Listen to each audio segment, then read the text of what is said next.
Hello everyone, আমি রুদ্রাক্ষী।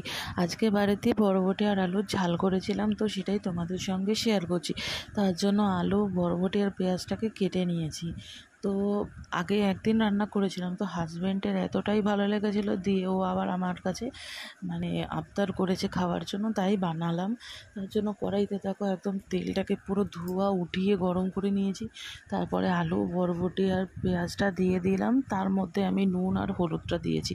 দিয়ে এবার এইটাকে একটু ভেজে নেব, যতক্ষণ না পেঁয়াজটা একটু দেখলে বোঝা যাচ্ছে যে একটু ভাজা ভাজা হচ্ছে। কিছুক্ষণ ঢাকনা দিয়েও দিয়েছিলাম, ভালো মতন করে এটাকে ভাজতে হবে।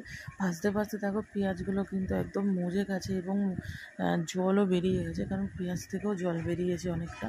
তো এবার এটার মধ্যে আমি জিরের গুঁড়ো, ধনের গুঁড়ো আর শুকনো লঙ্কার গুঁড়ো দিয়ে দিয়েছি।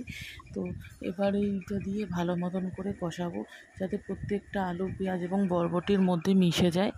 আর এটাতে কিন্তু আর কোনো মশলা যায় না, শুধুমাত্র জিরে, ধনে, লঙ্কার গুঁড়ো, নুন, হলুদ, এছাড়া আর কোনো মশলাই তো যায় না। ঠিক আছে, তো এবার এটাকে ভালো মতন করে কষিয়ে নিচ্ছি। কষানো হয়ে গেছে, এবার আমি এটার মধ্যে পরিমাণ মতন জল দিয়ে দেবো সেদ্ধ হওয়ার জন্য, কারণ এখানে বরবটি, আলু দুটোই সিদ্ধ হতে হবে, না হলে কচকচ করবে।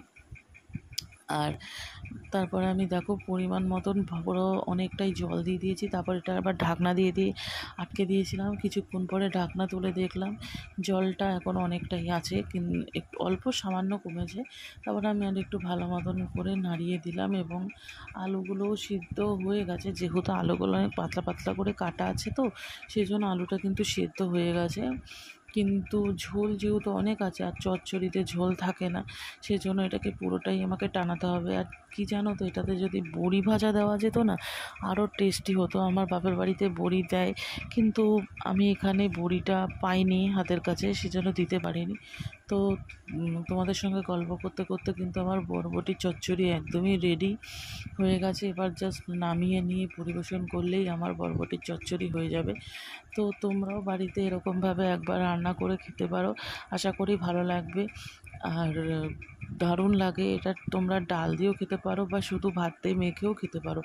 আমার তো এটা দারুণ লাগে, আর আমার হাজব্যান্ডকে নতুন নতুন খাওয়ানোর পর ওরও দারুণ লেগেছে। ভালো লাগলে শেয়ার করে দিও। ধন্যবাদ।